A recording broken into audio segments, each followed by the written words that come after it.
Bismillahirrahmanirrahim. Assalamualaikum warahmatullahi wabarakatuh. Bismillah walhamdulillah. Wassalatu wassalamu ala Rasulillah wa ala alihi wa sahbihi wa man wala amma ba'du.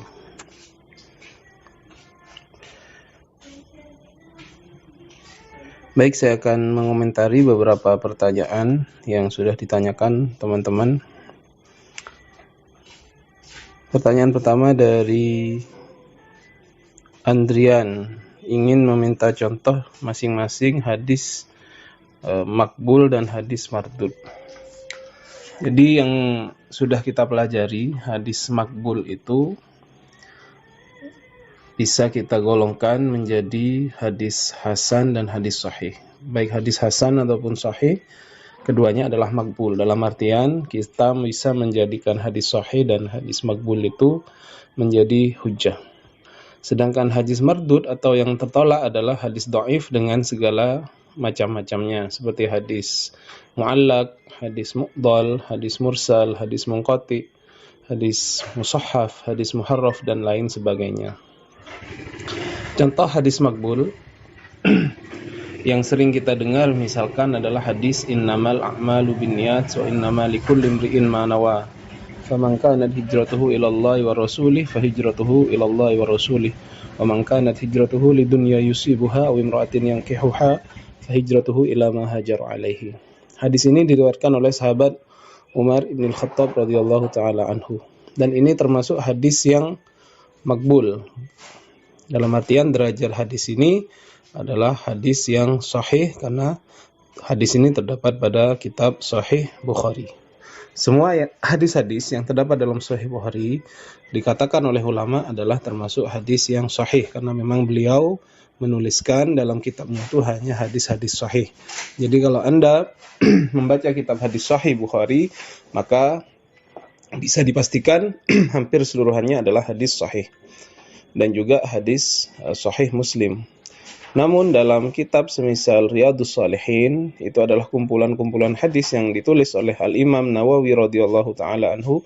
Bisa saja di sana terdapat hadis sahih, bisa juga terdapat hadis hasan.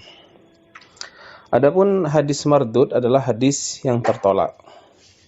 Hadis yang tertolak ini adalah hadis dhaif dengan segala macam-macamnya. Di antara hadis dhaif yang bisa kita jadikan hujjah, yang bisa kita jadikan contoh adalah hadis tentang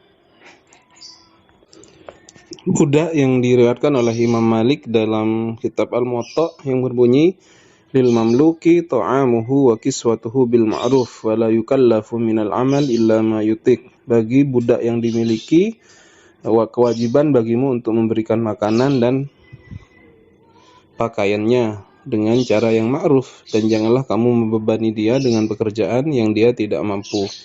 Hadis ini adalah termasuk hadis mu'dhal karena terdapat dua orang rawi yang putus secara berurutan.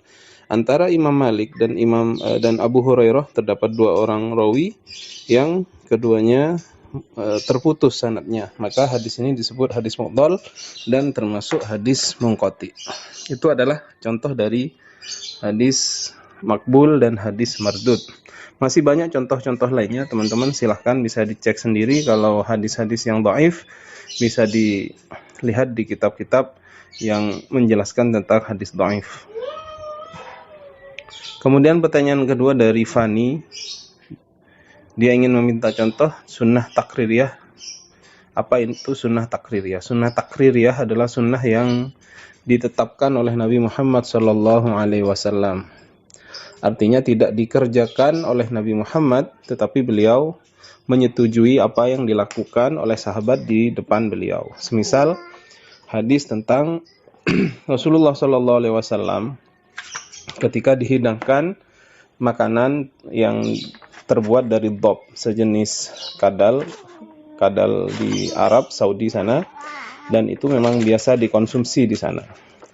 Tetapi ini bukan jenis kadal seperti yang ada di Indonesia. Jadi dhab ini yang dihalalkan adalah dhab yang ada di Saudi Arabia, yang memang mempunyai jenis tertentu. Makanannya itu makanan-makanan yang bersih, kata sebagian pakar. Dia hanya makan seperti belalang kecil, tumbuh-tumbuhan, dan minum dari air embun. Artinya hewan ini hidup di padang pasir dan hidup di tempat yang bersih. Nah, ini halal dan dimakan oleh sebagian kabilah di Arab sampai sekarang. Ketika Nabi dihidangkan makanan ini, Nabi tidak menyentuh dan tidak memakannya, tetapi membiarkan sahabat-sahabat beliau yang memang sudah terbiasa dengan makanan itu untuk memakannya. Nah, ini namanya takrir atau ketetapan Nabi Muhammad SAW. Tidak dilakukan, tetapi menyetujui apa yang dilakukan di depan beliau. Kenapa beliau tidak makan? Karena memang dengan alasan karena Nabi Muhammad bilang ini bukan termasuk makanan yang biasa dimakan oleh orang Quraisy pada waktu itu. Jadi sebagian kabilah mungkin yang lain biasa memakan dob ini, tetapi yang lain seperti suku Quraisy tidak memakannya. Baik, kemudian dari Nabila ingin bertanya apakah ada perbedaan antara hadis sahih dan hadis hasan baik dari yang lidzatihi atau lighairihi. Jadi kalau hadis sahih itu harus memenuhi 5 syarat hadis sahih. Yang pertama ittisalus sanad. Sanadnya harus bersambung. Artinya antara satu rawi dan rawi yang lain itu harus mereka bertemu dan harus mereka menyampaikan hadis dari satu orang ke orang lainnya. Artinya jangan sampai misalkan ketika sudah diteliti antara satu rawi dan rawi lainnya ternyata hidup tidak semasa. Semisal rawi yang A meninggal pada tahun 86 Hijriah. Meninggal pada 86 Hijriah. Kemudian rawi B baru lahir 87 Hijriah. Artinya antara kelahiran dan kematian satu rawi dan rawi lain ini terpaut 1 tahun dan tidak mungkin mereka bertemu. Artinya kalau memang si B mendapatkan hadis dari A, biar ada perantara rawi lain. Artinya antara si B dan A, antara rawi satu dan lainnya itu harus bertemu. Seperti saya dan sampean ini ittisal, karena kita satu masa dan pernah bertemu. Tetapi saya dengan Pak Karno misalkan, dengan Bung Hatta itu kita tidak semasa dan saya tidak pernah bertemu dengan mereka. Artinya ittisalus sanad harus ada satu masa dan harus keduanya itu bertemu. Yang kedua, rawinya harus adil. Adil di sini dalam artian dia menjaga muru'ah, mempunyai sifat-sifat yang baik, dikenal baik oleh masyarakat sehingga dia dikategorikan orang yang adil. Adil di sini kalau secara bahasa adalah wad'u syai'i fi mahallihi. Artinya secara akhlak orang ini di masyarakat dilihat orang yang mempunyai moral yang baik, mempunyai muru'ah yang baik. Itu termasuk adil. Kemudian Dobit ini kuat hafalannya. Jadi mempunyai hafalan yang kuat. Kemudian yang keempat, tidak ada illah yang bisa merusak kualitas hadis itu. Kemudian yang kelima, tidak ada syadz, tidak ada kejanggalan di mana hadis itu tidak membedai hadis yang diriwayatkan oleh perawi thiqah yang lain. Nah, ini 5 kriteria hadis sahih. Setiap hadis yang memenuhi kelima kriteria ini dinamakan hadis sahih. Kemudian apa bedanya dengan hadis hasan? Yang membedakan dengan hadis hasan adalah dari segi kedhabitan. Kalau dalam hadis sahih, kedhabitan seorang perawi itu adalah tamamud dhabti atau sempurna kedhabitannya. Kalau dalam hadis hasan dia qalla dhabtuhu, sedikit kedhabitannya, artinya lebih rendah kedhabitannya dari periwayat hadis sahih. Kalau ada perawi, ada hadis misalkan, dia memenuhi kelima kriteria dalam hadis sahih, cuman dalam kriteria kedhabitan hafalan perawinya dia kurang sedikit, tidak sempurna hafalannya, maka hadis yang diriwayatkan oleh rawi semacam itu dan memenuhi kriteria hadis yang lain dimasukkan dalam kategori hadis hasan atau hadis yang baik dan masih bisa dijadikan hujjah. Kemudian kalau hadis hasan li ghairihi atau hasan li dzatihi, hadis hasan li dzatihi adalah hadis yang memenuhi 5 kriteria itu dan kedhabitan perawinya rendah, tidak sama seperti hadis sahih, maka namanya hadis hasan atau bisa kita sebut hasan li dzatihi. Kalau hadis dhaif li ghairihi adalah kumpulan hadis-hadis dhaif. Apa itu hadis dhaif? Hadis yang tidak memenuhi kriteria 5 tadi yang saya sebutkan. Bisa saja perawinya tidak dhabit, perawinya tidak adil, ada illah di dalam hadis tersebut.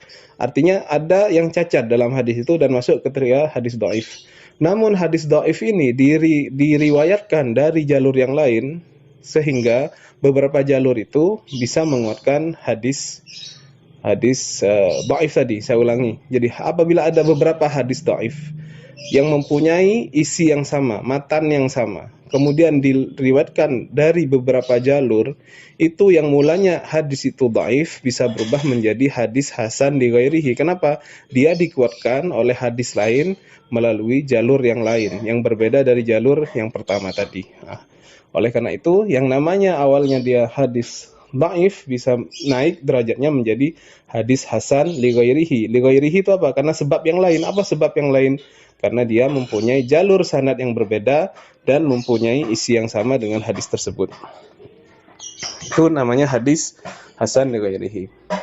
Baik, saya kira itu jawaban yang bisa saya sampaikan. Terima kasih atas presentasinya, atas diskusinya. Wassalamualaikum warahmatullahi wabarakatuh.